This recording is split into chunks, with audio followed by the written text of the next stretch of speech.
প্রিয় ভিউয়ার্স, চলে আসলাম মরিচের জমিতে। এখানে মরিচ চাষ করা হয়েছে আলহামদুলিল্লাহ। গাছে প্রচুর পরিমাণ মরিচ ধরে আছে। যারা শহর অঞ্চলে থাকেন তারা কিন্তু গ্রামের প্রকৃতি, গ্রামের কৃষিকে মিস করেন। যদিও বর্তমানে মরিচের দাম একটু বৃদ্ধি, কারণ প্রচণ্ড বৃষ্টির কারণে অনেক মরিচ গাছ নষ্ট হয়ে গেছে, মারা গেছে। প্রিয় ভিউয়ার্স, যে চাষি ভাই মরিচ চাষ করছেন সেই চাষি ভাইয়ের সাথে কথা বলবো। আসসালামু আলাইকুম। ওয়ালাইকুম হ্যাঁ আসসালাম। ভাই, কেমন আছেন? জি ভালো, আপনার দোয়ায়। হাতে দেখছি মরিচ। জি আমরা মরিচের আবাদ করি। আমরা কয় পাখি মরিচ চাষ করছেন এবার? 1.5 পাখি মরিচ চাষ করছি।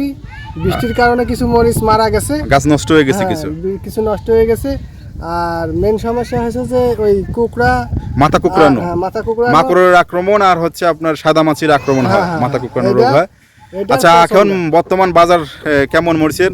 বাজার বর্তমানে এখন 250 টাকা 200 টাকা এরকম।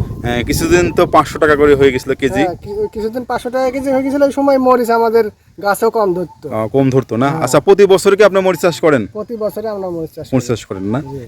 এই ক্ষেতে মানে প্রতি বছরই মরিচ চাষ করা হয় না? জি জি।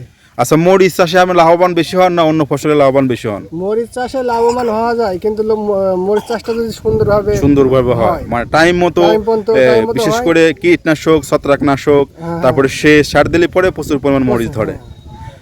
আচ্ছা, মরিচের আবাদ কি সামনে বাড়াইবেন? জি, আশা আছে। আশা আছে, বাড়াবেন না? আর এই বিশেষ করে এই মাকড়ের জন্য বা সাদা মাছির জন্য কি কি ওষুধ ব্যবহার করেন? আমরা ইমিটপ দিই, ভাটিমেক দিই, তারপরে অনেক অনেক মোভেন্টা দেন না? অভিরন মোভেন্টা। যাদের উঁচু জায়গা আছে, বাড়ির আঙ্গিনা, অবশ্যই আপনারা মরিচ চাষ করবেন। অনাবাদি প্রতি জমিতে সবজি চাষ করবেন। দেখেন গ্রামের লোকজন কিভাবে মরিচ সংগ্রহ করছে, সবাই মিলে আপারা ভাইরা একসঙ্গে মরিচ সংগ্রহ করছে।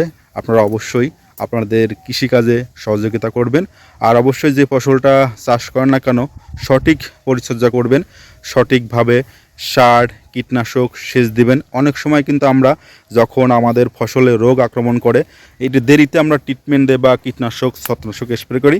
এ কারণে কিন্তু আমাদের ফসলটা ক্ষতি হয়ে যায়। অবশ্যই প্রতিনিয়ত আপনার ক্ষেত খামার পরিদর্শন করবেন। কোনো যদি রোগ অথবা পোকার আক্রমণ হয়, অবশ্যই সেটা ট্রিটমেন্ট দিবেন, ছত্রাকনাশক বা কীটনাশক। মরিচে সাধারণত কয়েকটি রোগ হয়, তার মধ্যে হচ্ছে মরিচের মাকড়, আর একটা হচ্ছে সাদা মাছি। এই দুইটা রোগ সাধারণত বেশি হয়। আরও কিছু রোগ আছে যেমন গোড়া পচা রোগ। অবশ্যই আপনারা নিয়মিত মরিচের ক্ষেত পর্যবেক্ষণ করবেন এবং কীটনাশক দিবেন। ধন্যবাদ সবাইকে, ভালো থাকবেন সবাই।